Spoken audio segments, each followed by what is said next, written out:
حافظ صاحب، ہم بات کر رہے تھے کہ میاں نواز شریف کی کل ظاہر ہے کہ انہوں نے درخواست یہاں پہ دی ہے. خواجہ حارث صاحب نے کل 2 درخواستیں لاہور میں بھی ہیں، ایک چودھری شوگر ملز میں، دونوں کی لگی ہوئی ہے ضمانت کے لیے. تو آپ کو کیا لگتا ہے کہ ان کو صحت کی بنیاد کے اوپر ضمانت مل گئی اور وہ باہر چلے گئے تو یہ جو آپ کی تحریک ہے اس کے اوپر کوئی اثر پڑے گا یا نہیں؟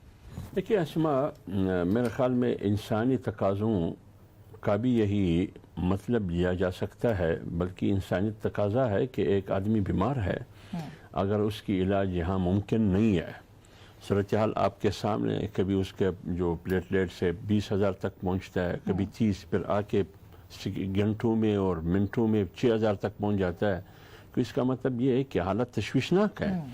تو اس صورتحال میں انسانیت کا تقاضا کیا ہے، قانون کا تقاضا کیا ہے، انصاف کو اس درخواست کو کس زاویے سے دیکھنا چاہیے، انصاف کے چوکیداروں کو. ہم تو ویسے جمعیت علماء اسلام کا موقف یہ ہے کہ یہ احتساب نہیں ہے، یہ اصل نواز شریف کے ساتھ یا تمام سیاستدانوں میں جس کے ساتھ بھی ہو رہا ہے، یہ احتساب کے نام پر انتقام ہے. تو اس لیے میں کہتا ہوں کہ اگر عدالت ان کو ضمانت پہ رہائی دیتا ہے اس بیس پر کہ یہ بیمار ہے، میرے خیال میں اس میں کوئی قباحت نہیں ہے. جہاں تک ہماری تحریک ہے، اللہ تعالیٰ میاں نواز شریف صاحب کو صحت دے، آصف علی زرداری صاحب کو صحت دے، تمام بیماروں کو.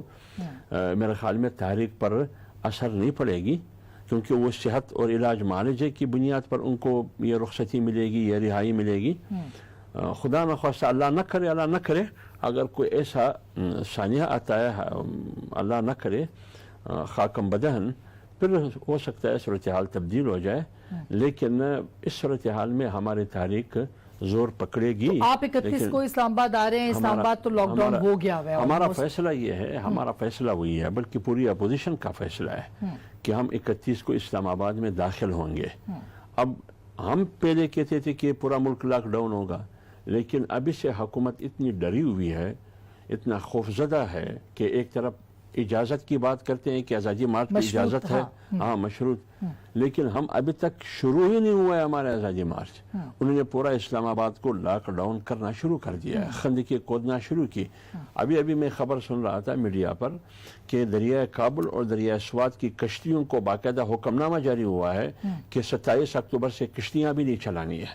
تو اس کا مطلب یہ ہے کہ حکومت خود لاک ڈاؤن پہ اتری ہوئی ہے کہ پورا ملک کو وہ بند کرنے کی منصوبے بنا رہا ہے. آپ نے کشتیاں چلائی تھی، اس کے بعد یہ فیصلہ کیا گیا ہے. ڈری ہوئی ہے نا، ڈری ہوئی ہے. کیا آزادی مارچ ہم کریں گے تو آپ خوفزدہ کیوں ہیں؟ اچھا ولید اقبال صاحب، یہ امپورٹنٹ بات ہے کہ کیوں ایک تو مشروط اجازت دی ہے